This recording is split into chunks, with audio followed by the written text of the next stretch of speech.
Terima kasih Anda masih menyaksikan Serga Pemirsa. Hendak menyalip mobil di depannya, seorang siswi SMP tewas tertabrak truk. Polisi dibantu warga kesulitan mengevakuasi motor korban yang nyaris terlindas.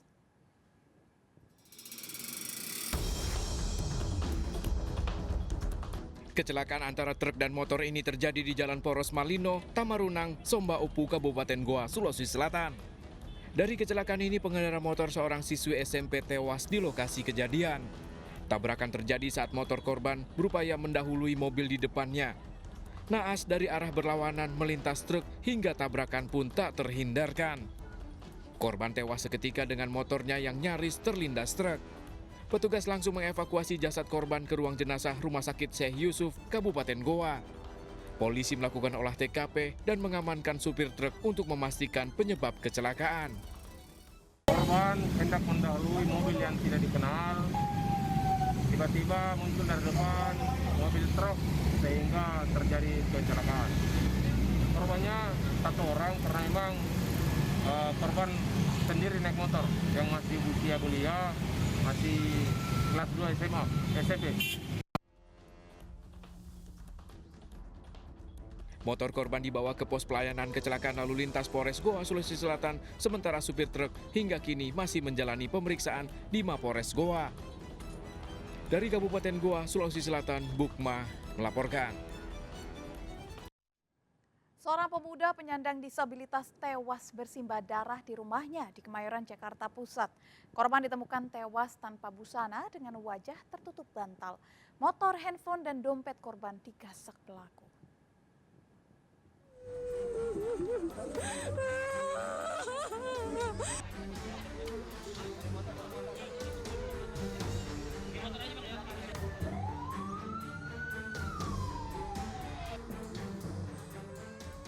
Tangisan histeris keluarga terjadi saat melihat jasad Yose Maesa, pemuda tunarungu yang tewas mengenaskan di rumahnya di Jalan Krida Raya, Kemayoran, Jakarta Pusat. Pemuda 30 tahun ini ditemukan tewas tanpa busana dengan wajah tertutup bantal di lantai 2 rumahnya. Tewasnya korban pertama kali diketahui oleh sepupunya yang curiga melihat pintu depan tergembok dari luar, namun jendela terbuka. Setelah mengintip terlihat darah di lantai rumah korban. Sepupu korban meminta tolong pada warga untuk mendobrak pintu rumah. Didapati adanya sejumlah luka bekas tikaman di tubuh korban. Sejumlah barang berharga seperti sepeda motor, handphone, dan dompet hilang. Paman korban menduga Yose dibunuh seorang pria temannya yang sering menginap di rumah korban. Saat kejadian, orang tua korban sedang sakit dirawat di rumah sakit. Main lah, nah gitu. Jadi pas kejadiannya sorenya orang tuanya sakit. Nah diantar ke rumah sakit, nah, karena di rumah nggak ada orang, jadi cuma dia berdua. Nah terus pagi-pagi, ketahuannya pagi-pagi sama ponakan saya yang lain masuk rumahnya gelap. Jasad korban dievakuasi petugas ke RSCM Jakarta. Polisi masih menyelidiki pelaku pembunuhan ini. Dari Jakarta, Rani Sanjaya melaporkan.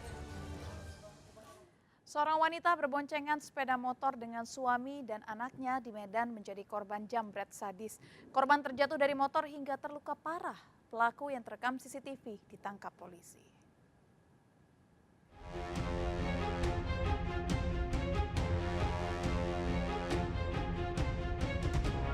Aksi jambret seorang wanita yang terekam CCTV ini terjadi di Jalan Aksara Medan Tebung, Medan, Sumatera Utara. Penjambretan terjadi saat korban bersama suami dan anaknya melintas tiba-tiba dipepet oleh pelaku dari arah kiri. Pelaku menarik paksa tas korban hingga terpental dan tak sadarkan diri.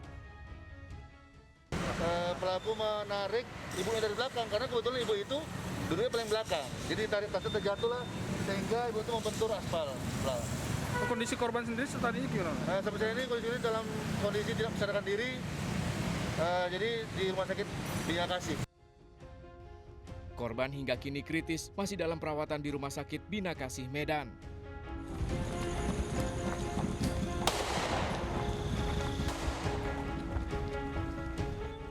Dari penyelidikan, pelaku dibekuk di kawasan Jalan William Iskandar, Percut Setuan pada dini hari. Pelaku terpaksa dilumpuhkan lantaran mencoba kabur dan melawan saat penangkapan. Dari pemeriksaan, pelaku mengaku telah beraksi di 5 TKP berbeda di kawasan Kota Medan dan Deli Serdang. Pelaku kerap beraksi dengan targetnya wanita pengendara motor. Dari catatan kepolisian, pelaku juga merupakan seorang residivis kasus yang sama di tahun 2014 lalu dan baru bebas tahun 2020. Dari tangan pelaku, petugas mengamankan sejumlah barang bukti, diantaranya ponsel dan motor yang digunakan untuk melancarkan aksinya. Tersangka berusaha melawan dan mencoba kabur, akhirnya kami lakukan tindakan tegas dan terukur. Saat ini tersangka mengakui melakukan di 5 TKP. Pelaku terancam 12 tahun penjara.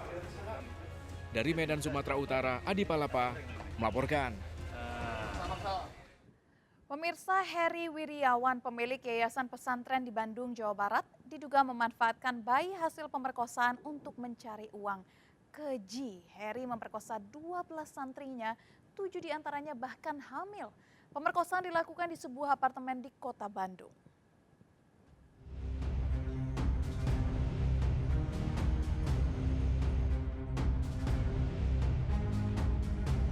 Heri Wirawan bersama istrinya sejak 5 tahun lalu menempati rumah di Jalan Antapani, Kota Bandung ini. Rumah ini telah dikosongkan sejak Heri Wirawan dilaporkan melakukan pemerkosaan pada 12 anak di bawah umur. Di tempat ini Heri mendirikan yayasan yang mendidik anak-anak tidak mampu dengan dalih untuk memahami agama. Namun ternyata Heri justru memperkosa 12 gadis remaja, bahkan 7 diantaranya hamil.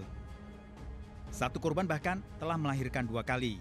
Keharian mah dia kelihatannya tertutup, orangnya jarang gaul. Kadang-kadang kalau saya temui ke rumahnya kayak susah lah, anak-anaknya juga tertutup. Kadang-kadang dia tidak mau ada tamu dari luar.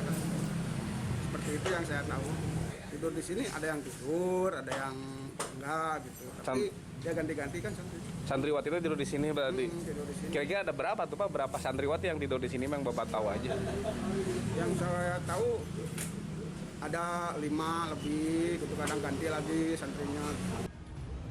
Heri Wirawan telah menjalani sidang di Pengadilan Negeri Bandung kasus pemerkosaan yang dilakukan.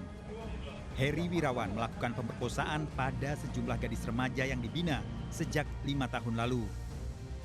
8 bayi hasil pemerkosaan diakui sebagai anak yatim piatu, diduga dimanfaatkan untuk mencari uang pada sejumlah donatur. Heri memperkosa korban di sejumlah tempat di Kota Bandung. Antara lain misalnya di salah satu apartemen, juga ada tempat yang lain. Anak, 14 anak, itu memang sudah ada yang sudah melahirkan. Bahkan sudah 12. Ada 8 anak. Dari hasil perbuatan sang guru tadi Pak? Si HW tadi dengan korban-korban itu. Malah ada yang sudah melahirkan, dari korban itu yang jumlahnya menjadi 8. Kemudian juga ada yang masih hamil. Sementara selama proses penyelidikan, polisi menjaga identitas korban yang masih anak-anak dan kasus pemerkosaan Heri Wirawan sudah sampai tingkat pengadilan. Nah, dari laporan tersebut terungkap ada beberapa yang di bawah umur dilakukan pencabulan sehingga hamil. Nah, memang sengaja Polda Jabar tidak merilis, tidak menginformasikan. Ini terkait anak-anak di bawah umur, ya. Kami menjaga dalam artian dampak psikologi, dampak sosial dari anak tersebut, ya. Namun kita tetap berkomitmen pada saat itu kita melakukan penyidikan dan alhamdulillah kasus tersebut sudah dikatakan P21. Terdakwa Heri Wirawan dituntut hukuman 15 tahun penjara ditambah dengan hukuman sebagai pengasuh para korban.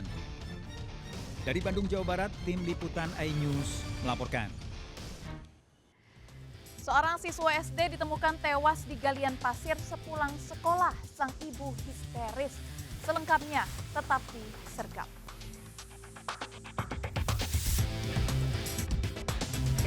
Bantuannya, 87 muda, 18